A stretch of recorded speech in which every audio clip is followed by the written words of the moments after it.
Hi hello ప్రపంచ యాత్రికుడు నీ పేరు అన్వేష. నువ్వు భారతీయుడివేనా? అసలుకి హిందూ సాంప్రదాయం గురించి తెలుసా నీకు? ఏం మాట్లాడతారో నువ్వు? మీ అమ్మ మీ నాన్న ఇద్దరు వచ్చున్నారు కదా నీ కాడికి, విదేశాల కాడికి. వాళ్ళకి ఒక బికినీ డ్రెస్ వేస్తావు నువ్వు? వేయగలుగుతావా? భారతదేశం అంటే తెలుసుకో ఫస్ట్. ఏం మాట్లాడారు శివాజీ గారు?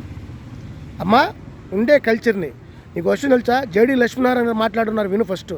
ఒక అమ్మాయి అడగద్ది, ప్రపంచం మొత్తం, ఈ భారతదేశం ప్రపంచం మొత్తం మీద అమ్మాయిల మీద కానీ లేడీస్ మీద కానీ అఘాయిత్యాలు జరుగుతున్నాయి కదా, ఎందువల్ల జరుగుతున్నా అడగతుంది. అతను చెప్పే మాటలు విను. ఎప్పుడు అలా మాట్లాడబాక అన్వేష్ గారు. ప్రపంచ యాత్రికుడని ఒక షార్టు టీ షర్ట్ వేసుకొని ఇండియా రాకుండా అలా మాట్లాడకూడదురా నాయన బాబు. నీ దగ్గర డబ్బు ఉంటే నీ దగ్గరే ఉంటుంది, గౌరవం ఉంటే నీ కాడే పెట్టుకో.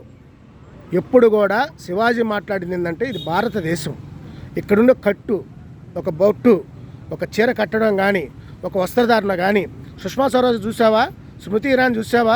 మదర్ తెరీసాని చూసావా? ఎప్పుడైనా వాళ్ళ కల్చర్ని చూసావా ఎలా ఉంటారు? ఏం మాట్లాడతారు అన్వేష్ నువ్వు? నోరా ఇంకేమన్నా అది మురికి కాలవా?